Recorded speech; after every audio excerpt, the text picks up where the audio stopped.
very first thing is safety. Our injury rate in training is high because you have to be pushing the limit. If you don't have a safety first mentality, you're not doing it right. Drones, they were reaching areas that were unreachable in the recent hurricanes out in North Carolina. Command element cannot move when the road doesn't exist anymore. A police officer cannot throw a drone up and then capture everything because of the Fourth Amendment. A drone without a communications infrastructure is nothing. Then you have a toy again. Then you have a toy again. We can remotely launch that from a command center, hand that off to somebody in the field. It's game-changing from the minute you employ it. Be deliberate, because this is so valuable to me. So Kevin, in your transition from military intelligence to civilian applications, how have you adapted military-grade drone practices for use in public safety? I think at the core of it, the very first thing is safety. The military, for an organization that takes an enormous amount of risk, especially in special operations, you do go to work a lot of days and live a very risky life. Your job today is to go to work and jump out of this plane 5 times. Your job today is go to work and practice on climbing and rappelling.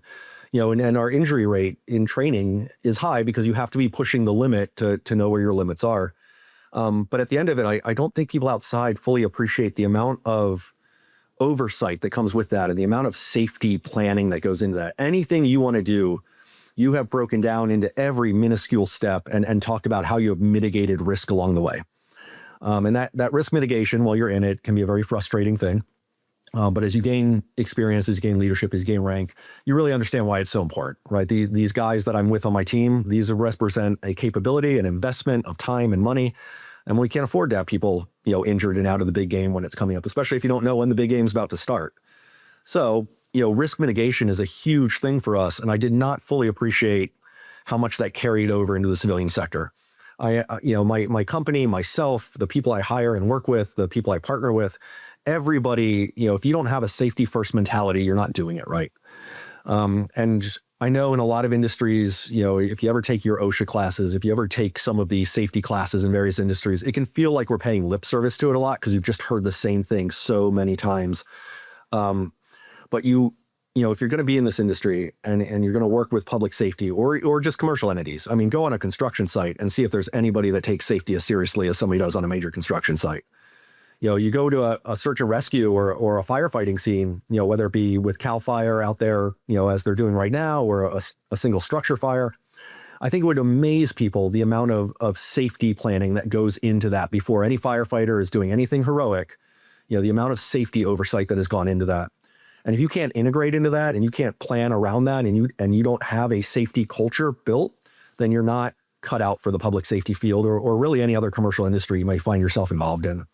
And I think carrying that safety over from the military, carrying that mindset that, yes, we're here to accomplish a mission. Yes, we're here to do something important, but we have to protect those people that are doing it first. A safety first mindset has been a huge carryover for me. And that translates as good training, a culture that starts at the top, your checklists. Checklist culture is a very big thing for anybody that ever uses the term pilot. And I've got people with thousands upon thousands of hours of drone flight. And you can bet that every one of them still follows checklists, and every one of them is still procedurally driven, I think might be a good way to say it. And that allows you to roll up to a site. It doesn't matter what the new fire is, what the new crime is, what the new search and rescue is. When you roll up to a site with a solid safety foundation, when you roll up to the site with a good checklist, procedurally driven mentality, you take those building blocks in the foundation, and then that's what you can be flexible off of. So I think overall, it's the idea that safety comes first. Good planning and good habits and good foundations are what allows you to then be flexible as the requirements are there. But you can't, it's not a cowboy attitude. It's not a roll in and show my skills attitude. It is a solve things based off my safety foundation sort of attitude. And I think that was a big one that I took from special without ever realizing it. Took from that, that community of high risk, sort of individuals is, we all got through this because safety did come first and we trained it well in the basics. And then everything else that we get the glory for, that came because we were so good at the rest of this first. Kevin, I love this perspective of this strategy that you're bringing to this. I love hearing this. This is wonderful. And especially checklists too. I feel like I've moved checklists from a drone operation to all elements of my life. Before I go snowboarding, it's literally okay, do. It's just, and I think that's interesting, right? I do the same thing. When I go out skiing, when I go out sailing, everything comes off of a checklist. I have a bag packed for this activity. that I know contains this material. And a lot of that, this is my inventory. I'm this is used to that. This, yeah. Phone goes off. You have 2 hours to get on the airplane. Your bags are packed. You have a mental checklist for absolutely everything. Phone goes off. What do? I immediately call this person to make sure somebody's going to go watch the dog. I immediately go grab the right bag for wherever I'm going. In the drone, especially public safety, it has to be the same thing. The kit has to be packed. The kit has to be standardized. The kit has to be the same for every patrol car or for every one of the trucks in the fire department. Anybody should be able to jump on that and know this is the way it is set up. This is the settings in my remote. This is, the firmware is up to date. And then every week there's a checklist. What am I doing? I'm doing firmware checks every week. I'm doing battery top-offs every 5 days. Then there's the mission checklist. Then there's the actual, this is the mission we're doing today checklist. Then there's the mission wrap-up and the cleanup checklist. And once you adopt that, you realize it is carried over to every other aspect of your life. But that's because it works so well. And the framework, is so versatile when you get used to, as long as I can rely on this solid foundation, everything else is just going to be easier and low stress. Well said. No, and something I picked up off you too is, they always say in photography, the best camera for you to have is the camera with you. Camera right? on you. Yep. Yeah. And it's like, that's the best. And it's the same in the drone world. It's like, what's the best drone? It's the drone that's in the squad car, in the truck. It's that with you and so on. And having drone it in there the warehouse doesn't do you any good. It is the drone you have with you. That is what you're working with. It's very much what I picked up from the photography world as well. It is all about what you have on hand. Well said. So your expertise expands both in military and civilian sector. How do drones play a role in improving disaster response, particularly in areas that are hard to reach or have been severely impacted? I don't think we could have hoped. I don't think anybody would hope for it, but I don't think we could have ever seen a better example of this than the recent hurricanes out in North Carolina. I have family out there. I in that direct area that was trapped for days out there. So it is a personal thing to me, but I had multiple teams out there during all that. And I think the drones, that was the showcase. After all these years, we're finally reaching the point where we didn't have to wonder if drones were going to be on scene. They're going to be on every disaster that ever happens from now on. But what can they do? I think that was where you really saw what they can do. They were reaching areas that were unreachable. They were giving an idea back to the command element that was, it's that perspective, it's that data collection, right? Away. It's all those things that you just don't even understand or see it, and it's until that bird's in the air. You're not even seeing the big picture yourself, but you can bet that the people in command want all that data input coming towards them. And 10 miles down the road from Asheville doesn't take that long to get to on a normal day, but that command element cannot move 10 miles down the road when the road doesn't exist anymore. But the fact that we can live stream from a drone back to that command element and they can stay somewhere with power and connectivity, and we can be the eyes and the ears in the field, that's reconnaissance at its finest. And I think that's what the drones really showed. They were flexible, they were timely, they were deployable. It does not take somebody with a fixed wing or a helicopter that requires airport support, hundreds of miles away. This is a guy who's in the field and can be retasked and reassigned in real time. That level of flexibility is just unheard of in the search and rescue world before this. But now, when one guy who was just doing, search and rescue along the river is automatic. Now he's switching to, hey, while you're out there, go see this road to see if we can get a truck through, or go find where the break in the power line is. It's the versatility and the flexibility there that we saw, and having good pilots who can communicate and coordinate and, have those other skills. I think the power that the drone brings is almost impossible to fully do justice to until you've been that person in that seat and seen all that data that can come into you that was not available to you before. I totally relate to this. I remember my first real venture with using drones was in oil and gas, and it was just it was gaining that perspective of things. You're like, oh, whoa, there's actually a slide over here. This is something that's going to go against the pad. There's something blocking this road. It's that perspective. It's so interesting. Even just flying them for fun too. You fly up in the air. You're like, well, I didn't know that was shaped that way. I didn't know there was a great design path there. It's really interesting. No, it is. It really is about being able to see places that were unseeable before. And then being able to do that, but do it rapidly and do it safely and do it, with a flexibility, not only of what sensor you might bring, but just the ability to say, I was looking at this, but now I'm looking at this, but now I'm looking at this. And I can do all of that because I have this versatile tool. and I know how to employ the tool and then communicate what I find to someone else. Once you complete that chain, it is almost impossible to describe just how valuable that is to people in that search and rescue and that, public safety sort of space. Yes. Well, Kevin, with your recent venture and your company focuses on using drones for holistic data gathering across industries like energy, agriculture, construction. How do drones improve the efficiency and accuracy of infrastructure inspections, and what makes them particularly useful in those industries? Again, I think the first thing is safety, right? If I don't have to send a climber up a tower, that goes without saying, right? If I don't have safety and cost, right? Goodness, right? getting a special to go all the way up there. What used to take 2 to 4 people all day to do because of the safety and the rigging and the manual side of it and the risk that you were inheriting, and which means I can only do it under certain parameters, certain weather conditions, certain times. All of a sudden, one person can pop out there with something in the size that fits in a backpack and gather more data with less risk, less cost, less deployment footprint. It is one of the very rare things in this world where you can gain a benefit with no real trade-off. So I think one of the big things is simply the versatility. Once you are able to approach a site that was not approachable before, your logistics footprint is less, your impact is less, your disruption to the industry is less.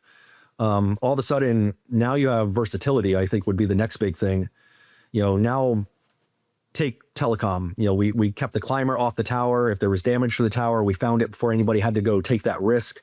But now we have the same sensor that can do things like trace the lines to see if they're overheating, or we can do a 3D model of the tower. But maybe today we just want to poke around and see if there's a cable that's unhooked somewhere that nobody had to climb up to check. So there's a versatility in it. And I think one of the big things is, again, we know that drones can provide the data. We know that the capability is out there, and we know they can do it safer. So when it really comes down to, communicating with the client, it is now simply you tell me what you need, because I already know that I'm going to be safer at it. I already know I'm going to be faster at it. I already know that I'm going to provide more than you could ever get any other way. So now let's just dial in what the mission needs to be. What is your end goal? And I think a lot of times what you find in these other industries is that take a construction industry, for instance. We do a lot of progression modeling, 3D models done every 5 days, 3D models done every week, layer them on top of each other to see the progress over time, which is hugely informative to the investors, hugely informative to the foremen and the architects and the design team, and it makes it more efficient for the guy on the ground as well, because his time's not getting wasted, when people are working with less data to make, poor decisions. So now everybody is working more efficiently. Everybody is working more safely. But then all of a sudden you'll find that we get to the end of a project and your job might have been progress monitoring, but we built these 3D models. We now have dozens and dozens of 3-dimensional models, photogrammetry models, LiDAR point clouds, whatever we were doing. And there's one project that always sticks out to me. It was for a warehouse for a large shipping company. The HVAC on the roof, though, they had installed it completely differently than the original specifications called for. And normally that's not that big a deal. They saw a problem in the field, they had equipment issues, whatever it was, they flexed the design and things changed. The HVAC still worked. The problem was the HVAC guy doesn't understand the impact that has on the solar panels that are going on the roof, which was hundreds of thousands of dollars of custom made, custom cut, custom measured, custom layout solar panels for the roof of this massive warehouse. And of course, we talked about perspective. When you're on the roof, you don't see the changes because you're just not seeing the macro. But here we are with the drone with 3D models, and we can lay over the blueprints. And all of a sudden, the job was progression monitoring, and the job was done.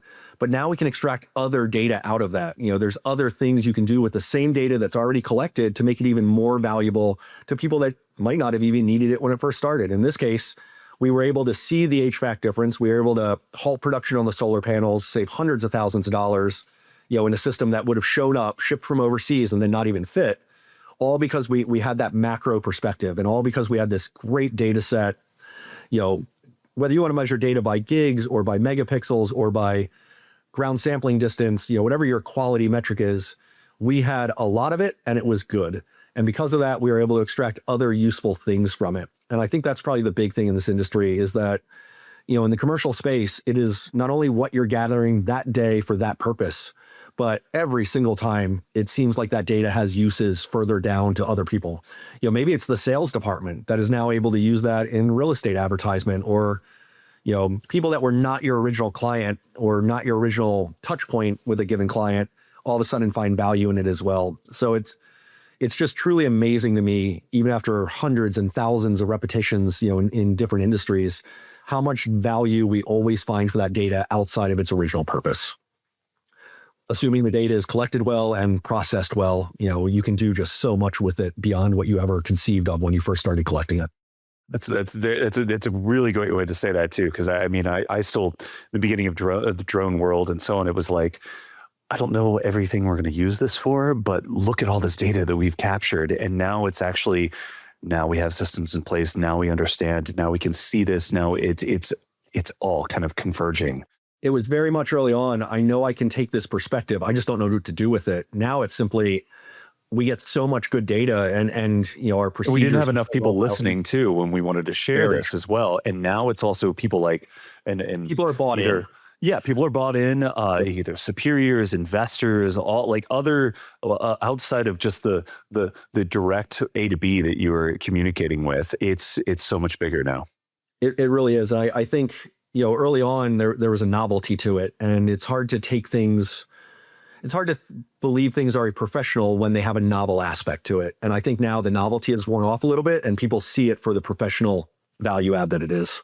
Right. Now, one of the key benefits of using drones in infrastructure inspections is the ability to detect issues early on, as we're talking about. Can you talk more about how drones can help identify potential hazards or weak points in critical infrastructure before they escalate into emergencies? Oh, yeah. I think, it comes down to that timeliness. We can get a guy with a drone on site so much faster than it takes to deploy a full team in a traditional sense of the word. Whether you're dealing with electrical lines, where we would have to manually drive dozens, if not hundreds of miles of these to do any sort of visual inspection. And a lot of times at that point, the visual inspection is confined to the people that were in the field. You mentioned oil and gas. We do a lot of pipeline and multispectral stuff for pipelines, and we will knock out in 3 days what they would previously take 1 full year to get done. And that's simply because we've gained that macro perspective. We've applied advanced sensor technologies. But I think the real thing that it does is not only the timeliness to get on site and not only the knowledge of the person on site, but now that data in its huge raw form and, huge measured in thousands of photos instead of the 5 photos somebody on the ground used to be able to take, now that data can go to another expert in the industry who can analyze it his own way. And that same data set can go to yet another expert in a different aspect. And the structural engineer is now looking at the data set for one thing in a 3D model, and the land or the surveyor and land acquisition team is looking at the data set for another thing in that model, but it's all the same data because you collected it well. So all of a sudden, not only is it the guy is in the field faster, but the guy in the field is seeing things with a different perspective. He's seeing things with a more advanced sensor than he could have ever hoped to employ before.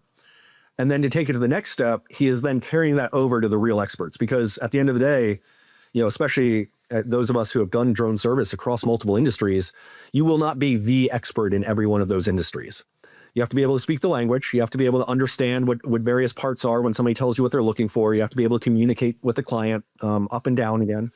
But at the end of the day, I'm not a telecom engineer. I'm not a microwave engineer. I'm not an oil and gas engineer. But being able to give my analysis in real time in the field and see the crack in the bridge or the leak in the pipeline, but also being able to pass that over to the true experts in their field that can then extract even more data from it or more value from it. I think it's that whole chain, that holistic idea, timely, immediate, also deep and analytical on the other end, and we can do it all in the same flight. So it's again one of those things. There is no downside to employing these platforms. It's actually amazing to me if somebody didn't employ these tools and platforms at this point. They've just been validated so thoroughly, in the value that they add to any given project, that it's hard to believe somebody would not be employing these. But maybe that's just because I'm in the forest seeing the trees right now. No, I completely agree with you. Now, Kevin, I know we're kind of coming up a bit on time right now. Is it okay if we continue on some more questions I have for you? I've got you have such a great perspective on this, and I lots of value coming here. So we've witnessed how drones are revolutionizing how we approach public safety. Now, could you discuss how drones are being used not just for inspections, but also in real-time emergency response scenarios?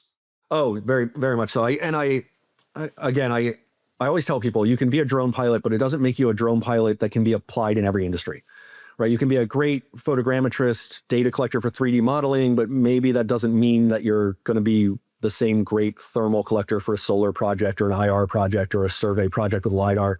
And I think public safety is even more unique than all the little sub verticals, in the greater data collection industry. And that's simply because there's so much more that goes into it. I once presented, I've given quite a few guest presentations at places like Glencoe and Quantico and some of these places, because when you bring drones over to law enforcement, when you bring drones over to anything that's public safety that is controlled by the government, it has its own regulations, its own rule sets. A police officer cannot throw a drone up and then capture everything and be able to use that information the same way I could because of things like the Fourth Amendment, and internal restrictions on chain of custody and other collection efforts without a warrant and things like that. So I think in the public safety, one of the first things is it helps to be a public safety professional who then learns the skills of a drone pilot. It's very hard to be a pilot who goes into the public safety world and truly understands the limitations and the methodologies and the framework of police work, investigative work, fire department response work, EMT work, all these different aspects of public safety. So I think on the public safety side, it is very much it works better if it's built from the inside out. And it works better if you're building the skill sets, the piloting skill sets, the analytical skill sets into people who have a solid foundation in that aspect of public safety.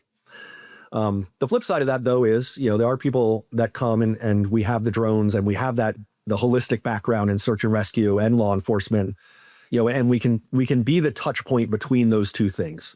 What piece of hardware do you need? The police officer who's learning to fly a drone for the first time is not going to have an understanding of the entire range of the industry and does not attend all the conferences and does not communicate with all these different companies that make the hardware and the software and the data storage solutions. But he does have an understanding of Fourth Amendment and warrant requirements and things like that. So being somebody, in my position where it comes to public safety, I'm the bridge, I guess is the best way to put it, or the touch point. I know the drone side, but I also do have the grounding in that government approach and the government procurement and the government financing and the government regulations and, all these different things. And having somebody that can be your touch point, I think is a key for any group that's starting that up. You really need somebody that can navigate the hardware and the software and the skills and the training, and give it to the people who are already inside that agency or inside that platform who know best how to employ it once you teach them how to use the tool. But once it's there, I don't know of anybody in the public safety world who is not using drones at this point. And I certainly don't know anybody who's been introduced to them and then thought, I don't see a value in that. That's just not a thing. The value is so self-apparent. I think the real thing is, how do you maximize the value? By marrying the right hardware, to marrying the right software, to marrying the right procedures, and then do it all legally. Because public safety is almost always, government touched, if not government, controlled. And there are legal, there are procurement limitations to it. And how is money going to be spent? And how do we certify people? And, all these different aspects that are handled internally that are frustrating, but unique to the government world. If it's not all departments have the manpower to navigate that part. The good news is once you navigate that and lay out the framework, it is largely self-sustaining.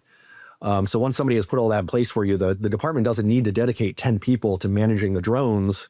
Once, they have 10 pilots in the field and they just need one person to manage the inventory and manage the compliance, manage the replacement and finances of it. So it's a very complex field, more so than I think people realize, as far as what goes into it, just by the nature of touching government programs. And having somebody that knows how to navigate that, I think, is an often overlooked key component of getting something like that off the ground successfully. But once it's off the ground, I mean, there's no debate about how valuable it is in any public safety aspect. Literally off the ground and in the air with that kind of perspective. It's game changing from the very first time you employ it. Nobody will ever. I love being able to even be witness of those moments where it's the aha moments of oh, whoa, okay, goodness gracious, this is so much more than we thought. And that's training is my passion for sure.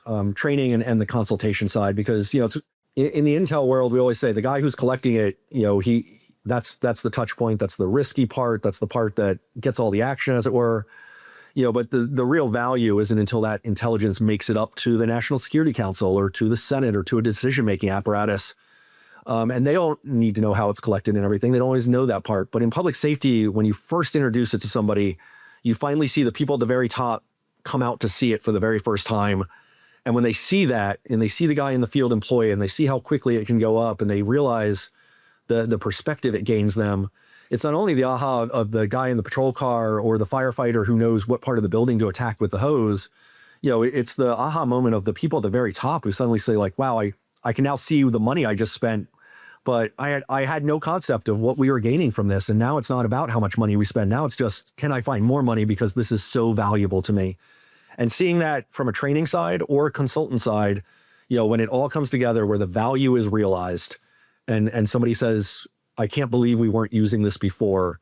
And I can't ever imagine going into a scene without this again, and seeing the way it means something to them, whether it's because the guy on the ground feels safer or the guy at the top feels more informed, seeing the eyes open with that value add is the moment that always makes it worth it. I think that's why I like the consultation and the training side so much, is because you almost always get to see somebody have that aha moment. You get to see their eyes open to a field that we take for granted, in the industry, but that to them is probably something they've never even fathomed what they can gather out of this and what it might do for them. It's us always just reliving that first moment of us getting in the air with our first real drones. Our first ever flight made us feel that way, and now 10,000 flights later, you're not getting the same high, as it were. And all of a sudden, you get to see somebody have that same eye-opening sort of high from it, and it really does. It lets you relive the best moments of it all over again.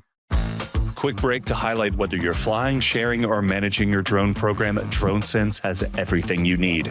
It's hardware agnostic, so it works with a variety of drones, sensors, and other hardware, giving you ultimate flexibility. And with the ability to collaborate across agencies securely, DroneSense helps you scale from one drone to 100 plus, supporting you in everything from routine calls to disaster response.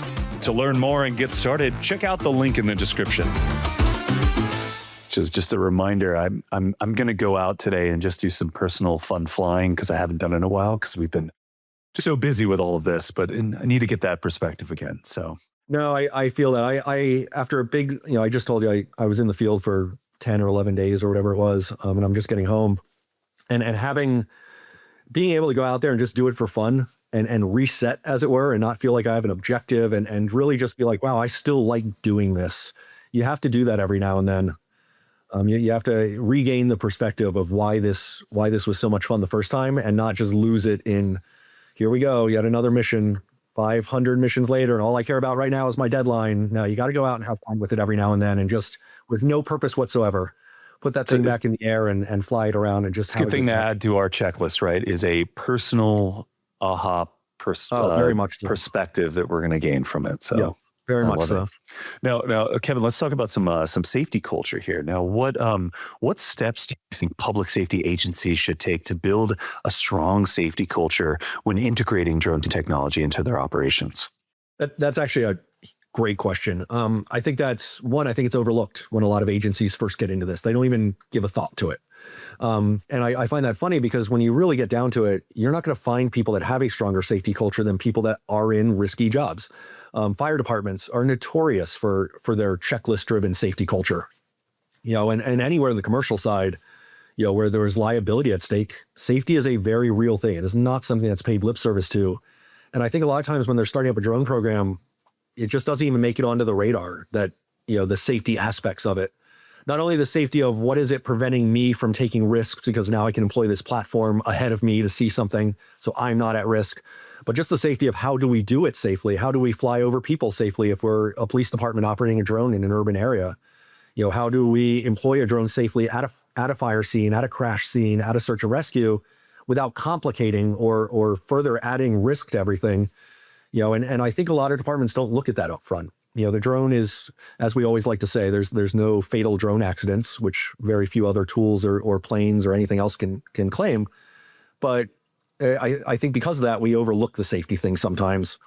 And I think if a department is doing it right, if they're standing it up with a professional consultation, or standing it up with a professional working group that has experience in that, luckily those people are going to bring safety into it. And it's going to if anything they do, anything we train, for instance, it is always about, yes, you can do this, but should you do it? Or are you actually just introducing, a greater risk? Yes, you can fly the drone over there. We're doing public safety police work, but if it's over top of a huge crowd, maybe it's better to fly it somewhere else and use a long lens, and achieve standoff from a safe place. And I think a lot of it comes down to checklists and training early on. Drive that safety culture home, drive the never lose track of the big picture part home. Yes, you can risk a drone without risking people. That's the beauty of drones, is that it's a piece of plastic and silicone and everything. And at the end of the day, you can crash it. And that's a lot better than putting a person at risk, but you shouldn't have to. And at the end of the day, I think a lot of that will come down to good training early on. You can hand any police officer on earth a drone, you can hand them a drone and even teach them the stick skills. But if you get them a good foundational professional training program, it's going to drive that safety home in a deeper way. Every time that drone goes in the air, he's already thinking, who is it over top of? Not who can I see through the camera, but what am I over top of right now? Because if the drone falls out of the sky, that's what's going to matter. And that can be the difference between sliding 10 feet from the sidewalk to be over the top of a roof of a building and not hovering over a sidewalk or a street full of traffic. You're still accomplishing the mission, but because you were trained well early on, you never lose sight of what is not necessarily in your lens, but still affecting your operational envelope and your operational environment. And I think at the end of it all comes down to foundational training. Get good training early, and the safety will take care of itself, because good training should impart that message in a way that is maybe not imparted if you just try to attack things in a more ad hoc sort of make it up as we go methodology. Well said. I want to quote that from you. That was great. Appreciate that, Ali. Yeah, of course. Now, the regulatory drone landscape, it's especially in public safety, can be really complex. Can you walk us through some of the key challenges that public safety agencies face when it comes to FAA regulations and then maintaining compliance while using drones in critical operations? Yeah, and this is probably one of the hardest things for somebody to understand when you're starting up a drone program, whether it be commercial or public safety. It is everything that is not about the drone. What does the fleet management look like? What are my procedures for battery cycles to make sure that I'm not putting a bad battery in something or charging my batteries safely, right? There's all these little things that go into it that aren't even involved in the flying aspect. And I think on public safety, compliance is a big one.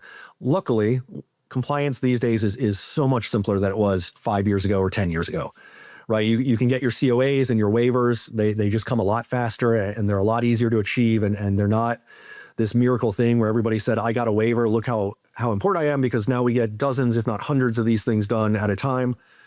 So the compliance part has gotten easier, but at the same time, it hasn't disappeared. There's still a lot to it. You're navigating with a local municipality, a local government, or a local fire department, or a nationwide search and rescue crew, maybe professional, maybe volunteer. There's such a wide variety of public safety that I can't say all public safety related things have to follow these steps for compliance. I think the best thing you can do is find a professional that understands the compliance and can help walk you through that.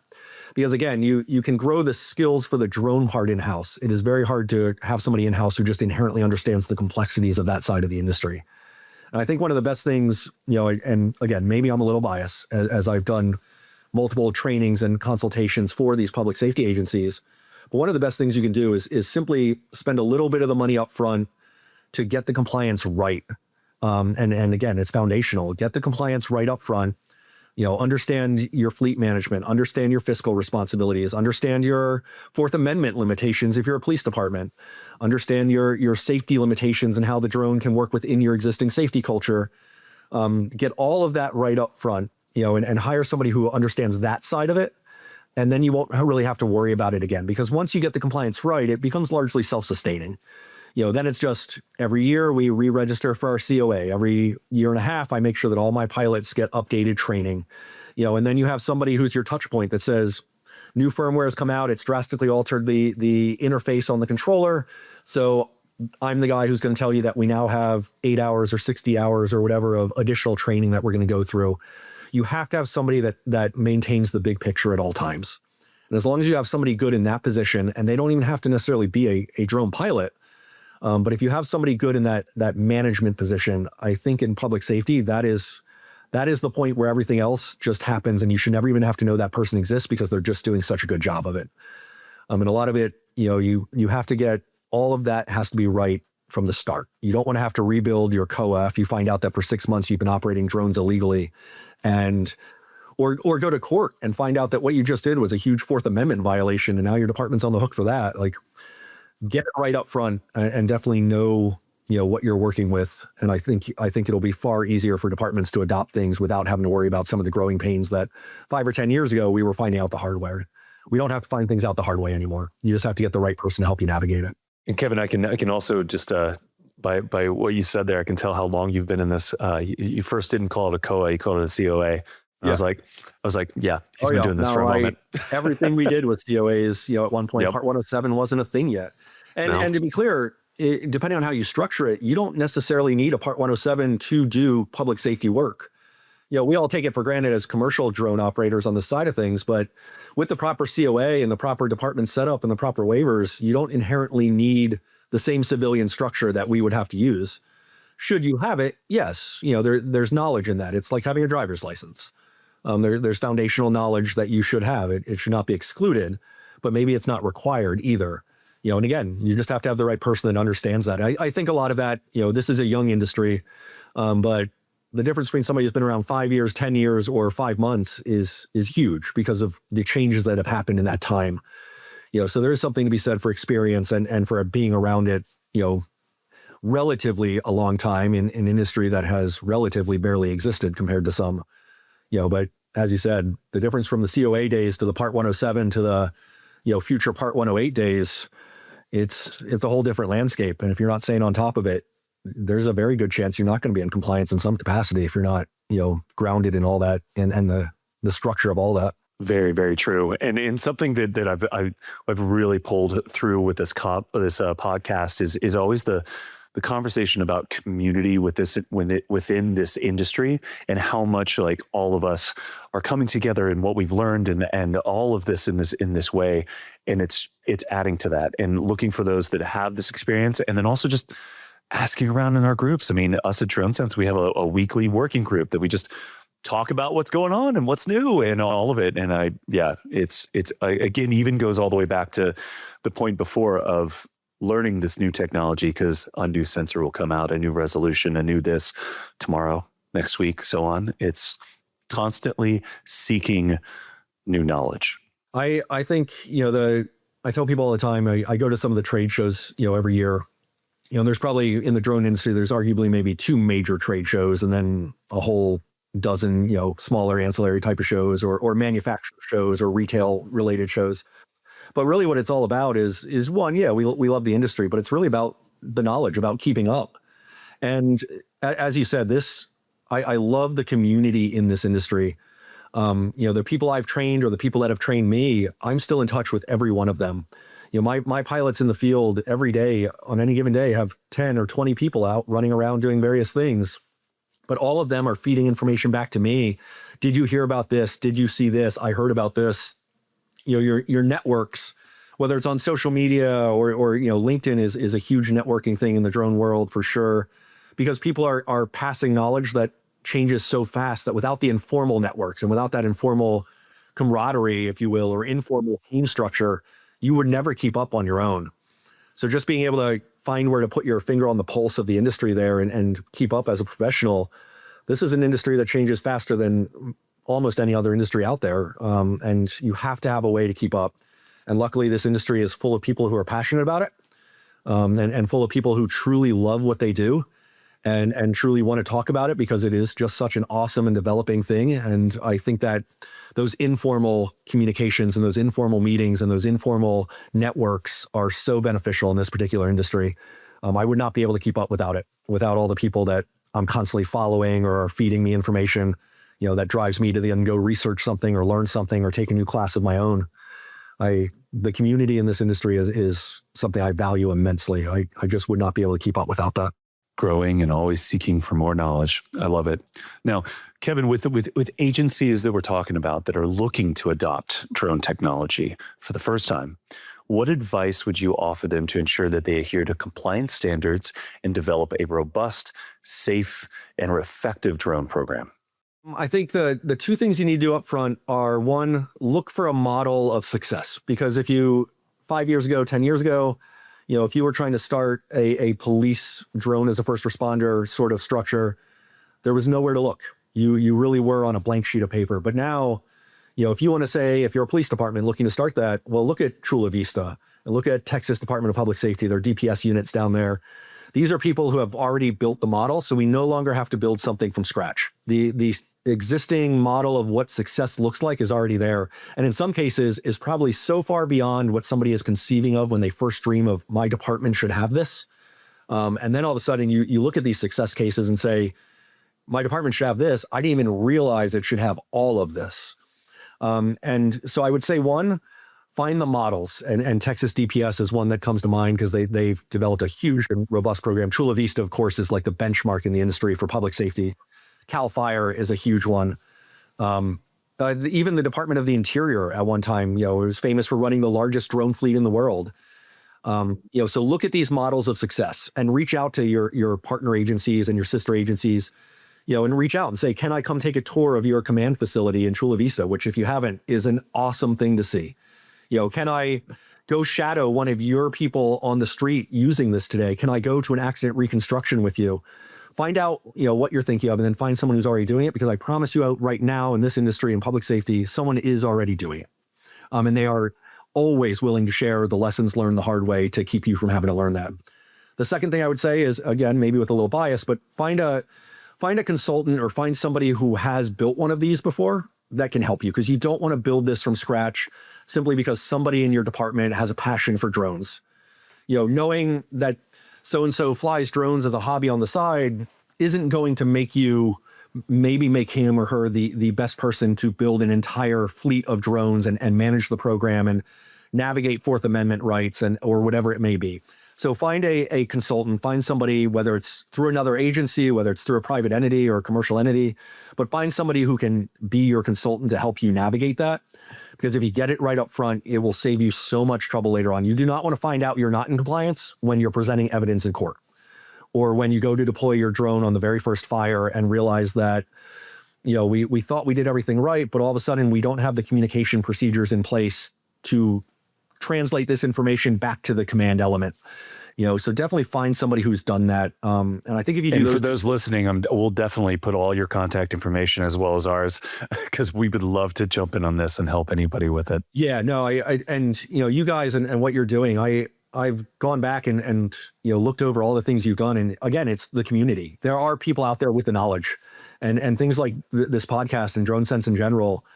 It is a touch point to the community that I, off the top of my head, may not know somebody who, has built a police program before, but somebody does. And I promise you, in this community, they're willing to get you two in touch.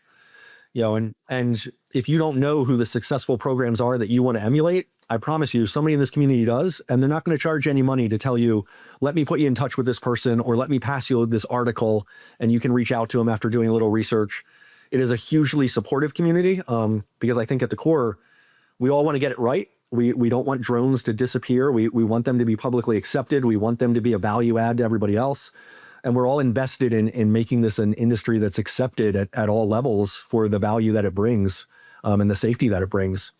So I would absolutely say, find who you want to emulate, and find what they're doing, and get rid of the growing pains they went through, because none of those programs that started early did it without growing pains. And you can avoid a lot of those if you just follow the model they already have in place, and then find somebody to help you navigate that model. Whoever it may be, or whether they're internal or external, find somebody who can navigate those complexities and compliance issues with you, and be the trainer.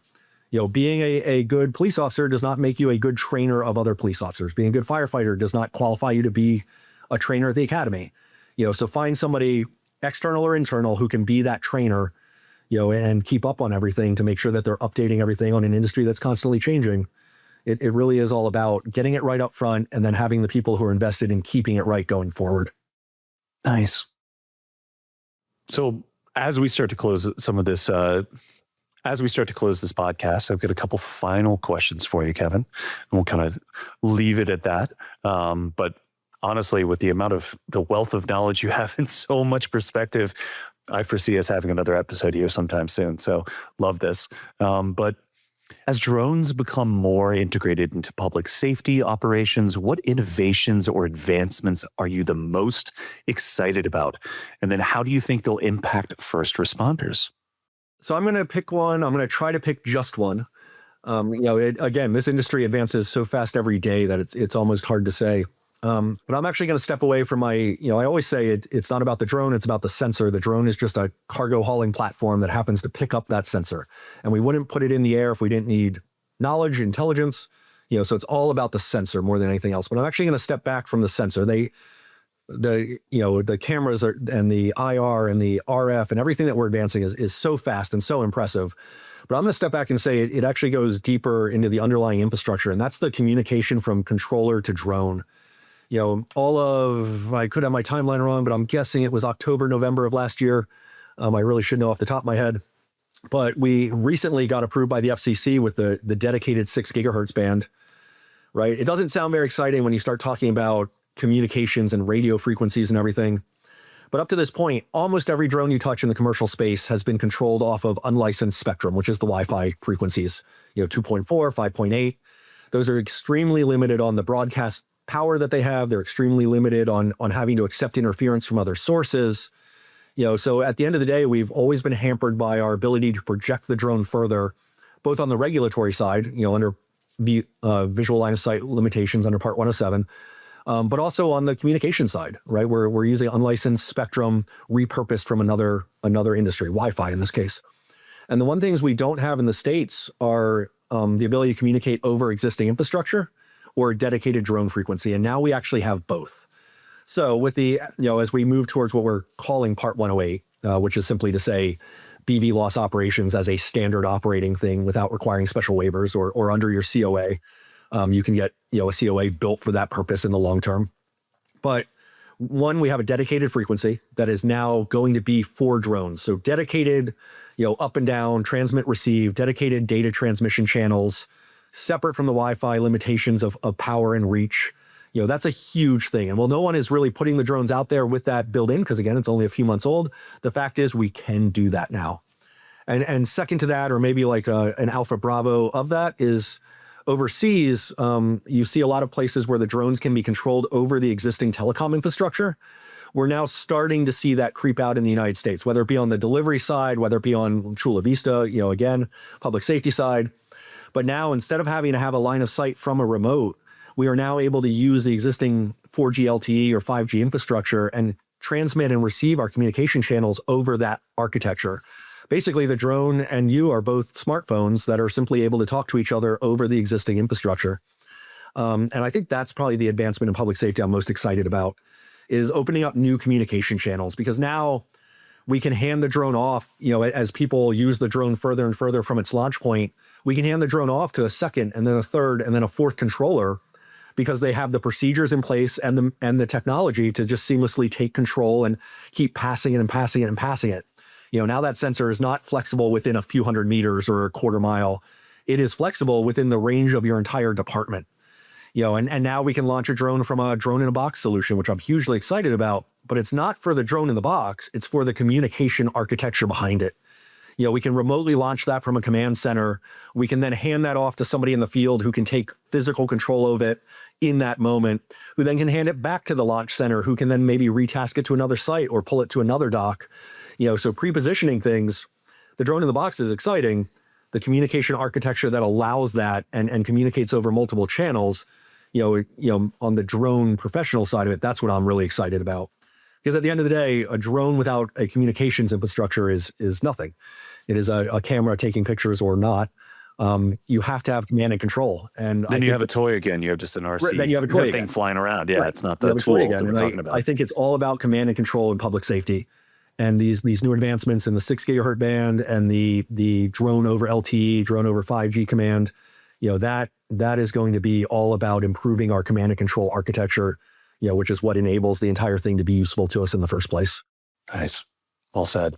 Now, you kind of answered this one before, but really for public safety agencies looking to start using drones for the first time, is there a simple word sentence of advice that you'd give them to ensure smooth adoption process? Yeah. Be deliberate. Be deliberate and plan out. Know what your goal is. Know what the budget you're working with is. Know the limitations of your manpower and personnel. You can't just give somebody an entirely new full-time job and expect somebody with an existing full-time job to be able to handle the workload. So be very deliberate about knowing the limitations you're working in. Your department might not turn into what Chula Vista has and might not be the Texas DPS with its enormous, reach and resources. So be very deliberate when planning out what you're going to do. And if possible, make sure you're finding somebody who can help you build that solid foundation up front. So yeah, be deliberate and do everything you can to build it on a solid foundation. Excellent.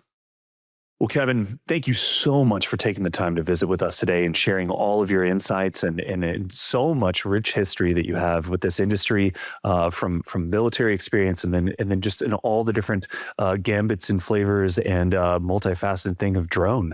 I love hearing about it. But thanks again for joining us today. And those that are listening, thank you so much for listening to DroneCast and being here. We're real excited to have you next time. Kevin, again, thank you so much. Yeah, Joe, thank you. And I love what you guys at DroneSense are doing and just, you are one of the touch points in the industry for getting the word out. So I really love what you guys do here. I appreciate you having me on. Awesome. Thank you again. Take care. See everyone later. I'll see you around. And that's a wrap for today's episode of DroneCast, rethinking public safety one drone at a time. I hope you found today's conversation insightful and thought-provoking. As always, we want to hear from you. What do you think of today's topics? Do you have any questions or suggestions for future episodes? Don't forget, you can reach out to us on LinkedIn at DroneCast, rethinking public safety one drone at a time, or head over to dronesense.com/dronecast to share your thoughts and get more content from the show. If you enjoyed this episode, please consider subscribing, rating, and sharing it with others who are passionate about the future of drones and public safety. Thanks for listening, and we'll catch you next time.